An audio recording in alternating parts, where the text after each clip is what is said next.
My hands were shaking so badly, I nearly dropped the phone.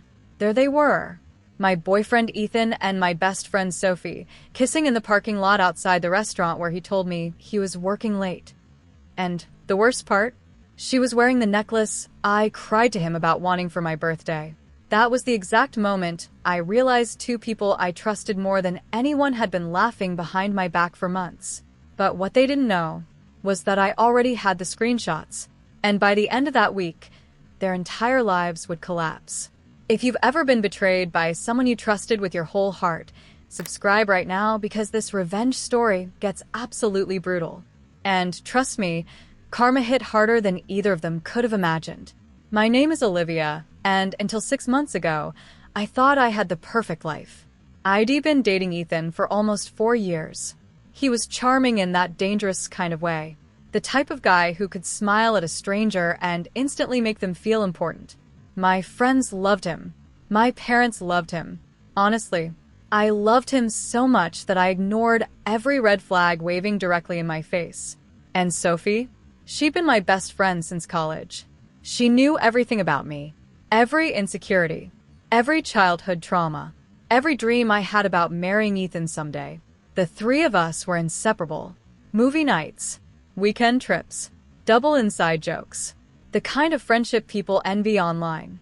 I look back now and realize how stupidly blind I was. The signs were everywhere. Sophie laughing a little too hard at Ethan's jokes. Ethan suddenly caring about his appearance whenever she came over. The way conversations would abruptly stop when I entered a room. But when you trust people deeply, your brain protects you from ugly truths. You explain things away. You make excuses for them. Because accepting reality hurts too much. About 2 months before everything exploded, Ethan started changing. He became distant. Cold. His phone was suddenly glued to his hand 24/7.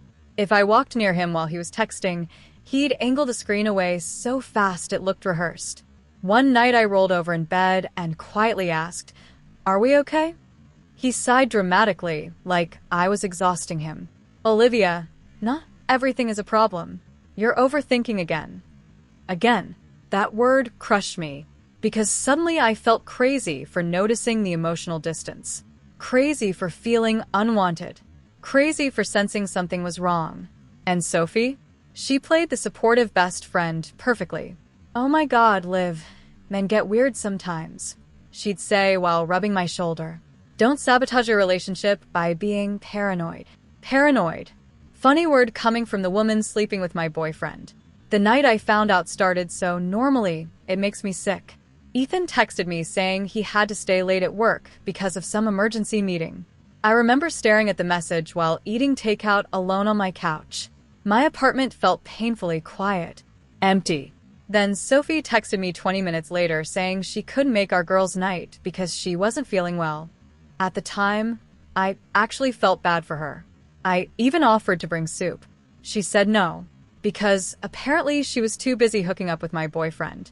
An hour later, I got a message from someone I barely knew. It was a girl named Amanda, one of Ethan's coworkers.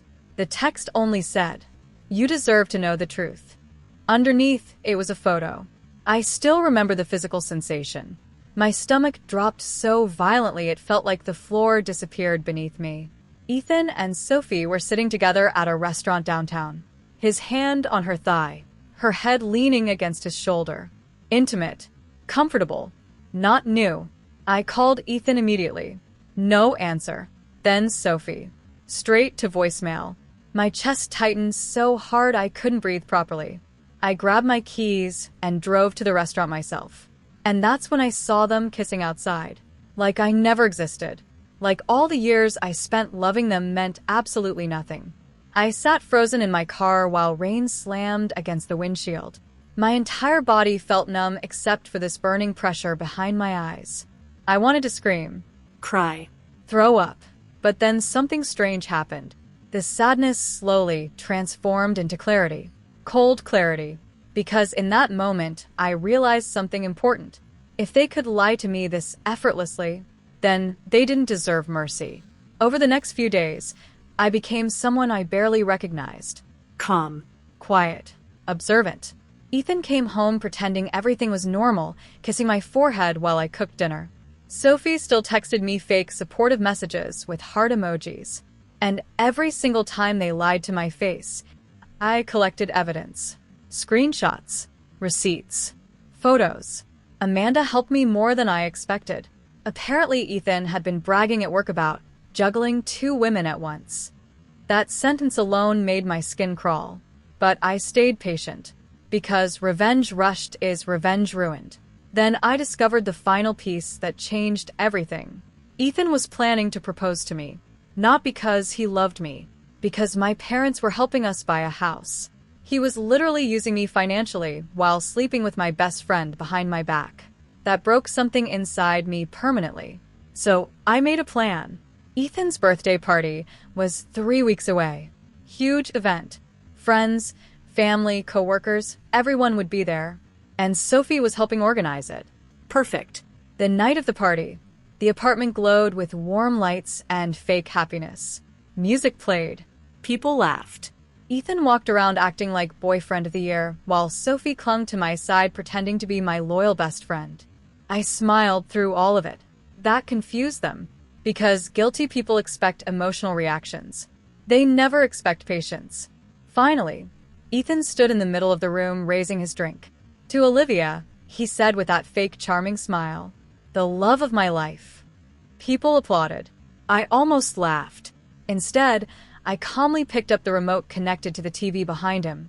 "Oh," I said sweetly. "Before gifts, I actually made something special for you too." Ethan looked nervous instantly. Sophie went pale. Then I pressed play. The screen filled with screenshots, texts, photos, hotel bookings, messages between them mocking me. The room went dead silent. You could literally hear people breathing. One text appeared on the screen that made Ethan's mother cover her mouth. Sophie had written, "She's so easy to manipulate, it's actually sad." I watched Ethan's face completely collapse. "Olivia, wait." "No," I snapped. For the first time in months, my voice sounded strong. "You lied to me for almost a year.